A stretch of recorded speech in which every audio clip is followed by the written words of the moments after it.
हमारा आज का टॉपिक है कॉटन फाइबर। कॉटन फाइबर सबसे आरामदेह रेशा होता है क्योंकि वो पानी को सोखता है, पसीने को सोखता है, इसलिए वो सबसे आरामदेह होता है। किंग ऑफ फाइबर्स कहलाता है। ये एक वेजिटेबल फाइबर है जो कॉटन प्लांट के सीड्स से मिलता है, यानी सूती जो कपास का पौधा होता है उसके बीज के भाग से हमको सूती कपड़ा, सूती तंतु मिलता है। पिछले 5000 से ज्यादा सालों से कॉटन पैदा किया जा रहा है। इसके प्रमाण हमको इतिहास में मिलते हैं। सबसे पहले कई तरह का कॉटन है, इजिप्ट में बहुत होता है। सबसे पहला जो कॉटन के होने का प्रमाण है वो मिस्र में मिला था। भारत में भी मोहनजोदाड़ो में, सिंधु घाटी के अंदर, हड़प्पा में भी कपास के हमको अंश मिले हैं। तो कपास की खेती कोई नई खेती नहीं है, बहुत बरसों से ये खेती की जा रही है। कॉटन प्लांट्स, अगर हम उसका जो बॉटेनिकल नेम है कॉटन का वो है गॉसिपियम। तो ये इसका बॉटनिकल नेम है। कॉटन फाइबर में जो बनता है, कॉटन फाइबर का जो निर्माण होता है वो होता है सेल्यूलोज के मॉलिक्यूल से, सेल्यूलोज के अणुओं से। सेल्यूलोज के अणु किससे मिलके बने होते हैं? सेल्यूलोज के अणु मिलकर के बने होते हैं। ये CH दिख रहा है ना आपको, CHOH। इसमें ये जो OH यूनिट है ये कहलाती है हाइड्रोक्सिल यूनिट्स। आप नोट डाउन करते रहिए, ये हाइड्रोक्सिल यूनिट्स कहलाती हैं। ये हाइड्रोक्सिल ग्रुप जो होता है ये वाटर लविंग ग्रुप होता है, यानी पानी के साथ जो H2O के साथ फ्रेंडली मॉलिक्यूल है ये हाइड्रोक्सिल ग्रुप, ये उसके साथ बॉन्ड बना लेता है। और इसी वजह से जो सेल्यूलोज का मॉलिक्यूल है ये पानी को अपनी ओर आकर्षित करके उसके साथ बॉन्ड बना लेता है। और इसी OH ग्रुप के कारण कॉटन के अंदर एब्जॉर्बेंसी का गुण पैदा होता है, उसमें अवशोषण का गुण पैदा होता है। कॉटन को मैकेनिकली उसके जो सीड बॉल्स होती हैं, उसकी जो बीज होती हैं, उनको निकाल लिया जाता है गिनिंग के दौरान। गिनिंग होता है कि जब हम कॉटन की जो फूल वाला हिस्सा होता है उसमें से जब हम बीजों में से बालों को अलग करते हैं, कपास का जो रेशा होता है उसमें बीज के अंदर ये तंतु लगे रहते हैं, तो उनमें से हम उसको निकाल लेते हैं। तो इसमें जो गिंड कॉटन होता है, गिंड कॉटन यानी कि जिसमें बीज समेत जो बीज तोड़े जाते हैं, फूल जो में कन्वर्ट हो जाते हैं। कॉटन का फूल जब सूखने लगता है तो उसमें जो बीज का हिस्सा होता है वो फट जाता है और फट करके वो फूल में से रेशे बाहर निकलते हैं। इसके अंदर इन जो कॉटन, इसमें से जो बॉल्स निकलते हैं, ये देखिए ये रही कॉटन की बॉल। तो इस कॉटन की बॉल में से ये फैक्ट्रीज के अंदर जाता है और फैक्ट्रीज में जाकर के ये इसका इस्तेमाल, इसको दबा करके और इससे यार्न बनाया जाता है नेक्स्ट लेवल के ऊपर। ठीक है, इसके बाद हम बात करते हैं नेक्स्ट हमारे कि जो कॉटन फाइबर्स होते हैं वो बेसिकली वाटर लविंग ग्रुप के होते हैं, इसीलिए हम इसका इस्तेमाल करते हैं। अब आता है आपका, ये है कॉटन बॉल्स जो मैं अभी आपको दिखा रही थी। हाँ, और ये है गिनिंग, कॉटन आफ्टर गिनिंग। ये आपको खेत में इस प्रकार का मिलता है, ये निकाल लिया गया है यहाँ पर, और ये कहलाती है कॉटन बेल्स। बेल्स का मतलब होता है उसकी गठरी बना देना। ठीक है, तो ये उसकी गिनिंग कहलाती है। गिनिंग के बाद उसकी जो बेल्स होती है वो है। ये है आपकी स्पीशीज क्या क्या होती हैं, कॉटन की क्या क्या स्पीशीज होती हैं, यानी कॉटन किस किस तरीके का होता है, किस किस तरीके का होता है। यहाँ पर कई नाम आपको मिल जाएंगे। सेंट्रल अमेरिका में जो कॉटन पैदा होता है वो अलग प्रकार का होता है, जो साउथ अमेरिका में कॉटन होता है वो अलग तरीके का है, पाकिस्तान में अलग वैरायटी है, अफ्रीका के अंदर अलग वैरायटी है। तो अलग अलग प्रकार का कॉटन हमको अलग अलग जगहों से प्राप्त होता है। Structure of cotton fibre, cotton fibre का ये आपको स्ट्रक्चर दिखाई दे रहा है, ये इसका क्रॉस सेक्शनल व्यू है। क्रॉस सेक्शनल व्यू का क्या मतलब होता है, ये जैसे मान लीजिए कि ये एक आपका कोई छड़ है या आपका पेन है जैसे, तो ये क्या कहलाएगा, ये कहलाएगा लॉन्गिट्यूडनल यानी लंबाई में। तो अगर आप इसको लंबाई में देखेंगी तो ये ऐसा दिखेगा, लेकिन जब आप इसको इस प्रकार से काट देंगी, आड़ा काटेंगी, तो इसकी शेप कैसी दिखाई देगी, इसकी शेप आपको इस प्रकार की भी दिखाई दे सकती है, इसकी शेप आपको गोल भी दिखाई दे सकती है। जैसे आप पाइप का मुंह अगर काटेंगी ऊपर से हॉरिजॉन्टली तो आपको गोल दिखाई देगा, है ना। इसी तरीके से आप मान लीजिए कि किसी थोड़े कम चपटे स्ट्रक्चर को अगर आप काटती हैं तो आपको कुछ इस तरीके का दिखाई देगा। तो जो कॉटन का जब हम क्रॉस सेक्शनल व्यू है, यानी उसकी जो आड़ी काट है वो इस प्रकार की हमको दिखाई देती है। ये बीन शेप कहलाती है। क्या कहलाती है, बीन शेप। जैसे राजमा होता है ना आपका, उस शेप का होता है। इसके अंदर ये जो हमको बीच में छेद दिख रहा है, ये वाला आपको दिख रहा है ना, ये वाले, ये जो आपको यहाँ सेंटर में दिखाई दे रहा है, ये कहलाती है इसकी ल्यूमन। क्या कहलाती है, ल्यूमन। ल्यूमन होती है कॉटन के बीच की एक नली, जिसको अभी हम आगे पढ़ेंगे। तो ये आपने उसका क्रॉस सेक्शनल व्यू देखा, ये देखिए ये इसका क्रॉस सेक्शनल व्यू आपको यहाँ दिखाई दे रहा है ना। इसमें ये वाला जो व्यू है इसका, ये वाला, ये क्रॉस सेक्शनल व्यू है, और ये इसका लॉन्गिट्यूडनल व्यू है, यानी आपको जो रेशा होता है वो इस प्रकार का दिखाई देता है। किस तरीके का, ये ऐठा हुआ, जैसे आपकी फली होती है, पेड़ों में जो फलियां उगती हैं अगर वो सूख जाती हैं तो वो किस तरह की दिखाई देंगी, उनमें इस तरीके की ऐठन दिखाई देती है। अब ये स्ट्रक्चर हमने कहाँ से देखा, ये स्ट्रक्चर हमने देखा माइक्रोस्कोप से। जब मैंने आपको आइडेंटिफिकेशन ऑफ टेक्सटाइल फाइबर्स के बारे में बताया था, तब मैंने आपको बताया था कि कई तरीके से हम तंतु का परीक्षण करते हैं। टेक्निकल होता है, नॉन टेक्निकल होता है। नॉन टेक्निकल में आपको मैंने बताया था कि उसको देख के परीक्षण कर सकते हैं, उसको जला के परीक्षण कर सकते हैं। फिर टेक्निकल की बात आई थी, तो टेक्निकल के अंदर ये है माइक्रोस्कोपिक आइडेंटिफिकेशन। ठीक है। क्रॉस सेक्शनल का आप, क्योंकि माइक्रोस्कोप उसके लिए बहुत पावरफुल चाहिए, उसके लिए दूसरे इक्विपमेंट चाहिए, तो इलेक्ट्रॉनिक माइक्रोस्कोप चाहिए। तो सिंपल माइक्रोस्कोप से भी हमको ये वाला स्ट्रक्चर दिखाई दे सकता है। अगर आप रुई का एक रेशा निकाल लें और उसको माइक्रोस्कोप के नीचे रख के दिखाई दे, तो आपको ये जो कन्वर्जन्स दिखाई देते हैं, ये ऐठन है ये। और इस ऐठन, ये जो ऐठन होती है ये गुण देती है कॉटन को, कॉटन के, यानी एक तो इससे क्या होगा कि जो कॉटन की चमक होती है वो कम हो जाती है, कॉटन में मजबूती आती है, एक दूसरे के साथ कॉटन को बंधने में आसानी मिलती है, एक रेशा दूसरे रेशे से बहुत अच्छी तरह से मिल पाता है। ठीक है, अब आगे बढ़ते हैं हम। ये है हमारा longitudinal structure of cotton fibre.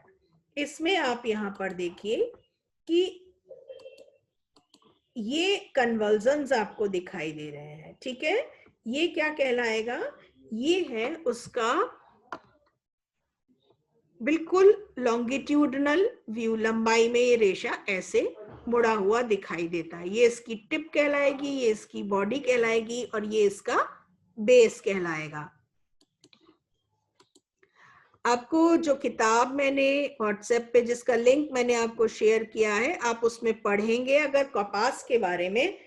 आज आपका होमवर्क यही है कि आप उस किताब को खोलिएगा और उसमें कपास के बारे में पढ़िएगा तो आपको बहुत अच्छी तरीके से ये चीज समझ में आ जाएगी। ये देखिए, ये क्रॉस सेक्शनल व्यू इसमें आपको दिखाई दे रहा है। यहाँ पर इसकी ये जो प्राइमरी वॉल है, ये प्राइमरी वॉल कहलाती है, प्राथमिक वॉल कहलाती है इसकी। ठीक है, नेक्स्ट इज ये इसका क्रॉस सेक्शनल व्यू है जो अभी मैंने आपको बताया है, ये आड़ी काट कहलाती है। ये है हमारा उस जो कॉटन है आपका, उसका क्रॉस सेक्शनल व्यू यानी उसकी आड़ी काट। अब इसमें मैंने आपको बीच में बताया था ना, जो हॉलो स्पेस दिखाई देती है फाइबर के अंदर, कौन सी होती है? ये वाली जो जगह है ये कहलाती है ल्यूमन। यानी इसमें ये जो बीच में दिख रहा है ना आपको, ये एक पूरी लंबी नली चलती है इस फाइबर के अंदर, ये कहलाती है ल्यूमन। और इसमें भी कई सतह होती हैं, कई लेयर्स होती हैं। प्राइमरी वॉल होती है, सेकेंडरी वॉल होती है और होती है ल्यूमन। ठीक है, ये आपको इसी तरीके से इसको याद रखना है, इसको बनाना है। एग्जाम में भी आपसे जब पूछा जाएगा तो आपको इसका बेसिक स्ट्रक्चर पता होना चाहिए। ये देखिए, ये ल्यूमन है सेंटर के अंदर, ये जो खाली हिस्सा है इसमें एक नली के समान दिखाई देती है ये हमको। इसके बाद हम बात करते हैं, ये है आपकी कितनी तरीके की वैरायटीज होती हैं, कितनी प्रकार के हमारे पास में कॉटन होते हैं। तो कॉटन को उसकी लंबाई के आधार पर वर्गीकृत करते हैं। किस तरीके से वर्गीकृत करते हैं? मेरे ख्याल में ये वाला चैप्टर जो है हमारा, इसको हम नेक्स्ट उसमें ले लेंगे, कॉटन का जो वर्गीकरण है उसमें।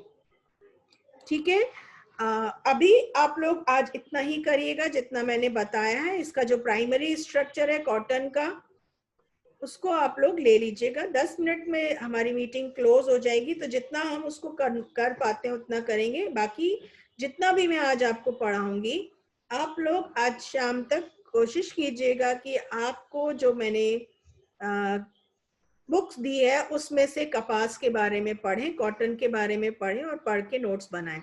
तो varieties and types of cotton क्या होता है, ये टाइप्स ऑफ कॉटन क्या होता है, ये हमने उनकी लंबाई के आधार पर बांटा है कॉटन को।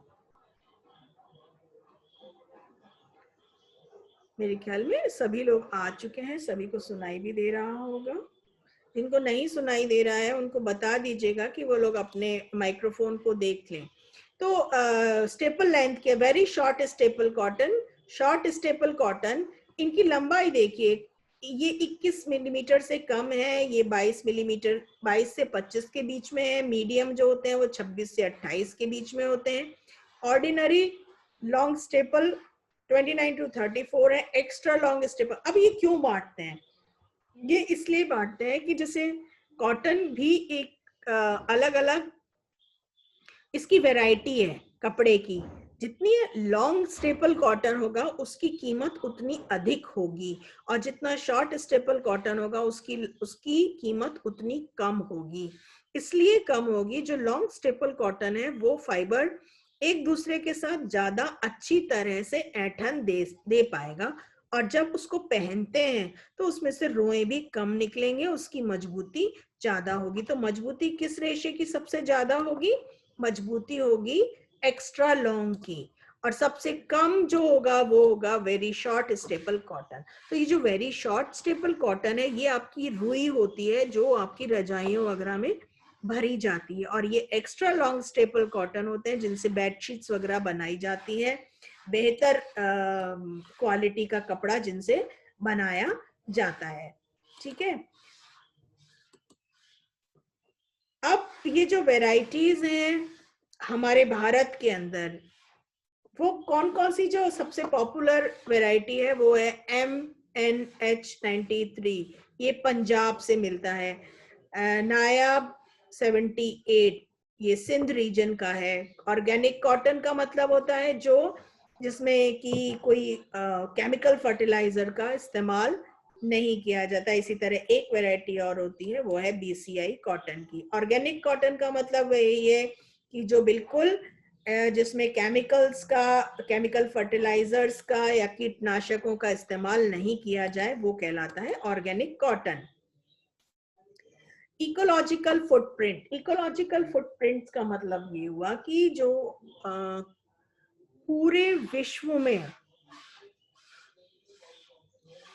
कॉटन का जो इस्तेमाल होता है, वो उनमें से उसके उगाने में केमिकल्स का बहुत ज्यादा इस्तेमाल किया जा रहा है। और ये जो केमिकल्स होते हैं, ये इनसे जो कॉटन में इसके गुण आ जाते हैं, और इसकी वजह से कई बार जो कॉटन पहनने के बाद जो साइड इफेक्ट्स होते हैं, वो उन केमिकल्स की वजह से होते हैं, क्योंकि कॉटन में वो गुण आते हैं। तो अब धीरे धीरे ऑर्गेनिक कॉटन का, जब हम धीरे धीरे हर चीज ऑर्गेनिक की बात कर रहे हैं, तो कॉटन के भी ऑर्गेनिक बनाए जाने का उपयोग किया जाने लगा है।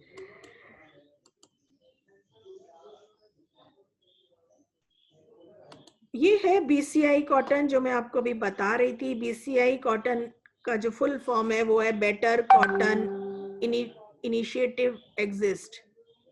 बेटर कॉटन इनिशिएटिव, ये ग्लोबल कॉटन प्रोडक्शन है, पूरे विश्व में पैदा किया जाता है। ये भी एक तरीके की फेयर ट्रेड प्रैक्टिस है, कि ताकि जो फैब्रिक है वो एनवायरमेंट फ्रेंडली बन सके किसी भी तरीके से। ये आपको यहाँ पे सीड बॉल की ग्रोथ का टाइमिंग्स बता रखे हैं, कि कॉटन को जब हम उगाते हैं, बीज डालते हैं, वहां से लेकर के ये उसका पूरा प्रोसेस बता रखा है, कि कब जाकर के आपको 25 वीक बाद में आप उसकी कटाई कर सकते हैं। कॉटन फ्रॉम फील्ड टू मिल, खेत से मिल तक कॉटन आने की क्या प्रक्रियाएं होती हैं। कल्टीवेशन इज खेती, हार्वेस्टिंग का मतलब है उसको काटना और चुनना, बीनना, उसके बाद उनको इकट्ठा करना, उसकी सफाई करना, यानी उसमें से बीज अलग करना, पत्ते अलग करना, उनको निकालना, छांटना। उसके बाद होती है उसकी बेलिंग। बेलिंग का मतलब ये है कि उसकी गठरी बना देते हैं, उसको गांठ बांध देते हैं। देन ब्लेंडिंग एंड मिक्सिंग, उसकी अलग अलग गांठों को खोला जाता है और उनको मिला दिया जाता है। या तो ठीक है, आज हम लोग यहाँ तक बात करते हैं, और कल की क्लास में हम फिर मिलेंगे, इसके आगे की बात हम लोग फिर करेंगे। तो मुझे लगता है आज के लिए आप लोगों को ये बातें समझ में आ गई होंगी। कुछ सवाल हैं आप लोगों के?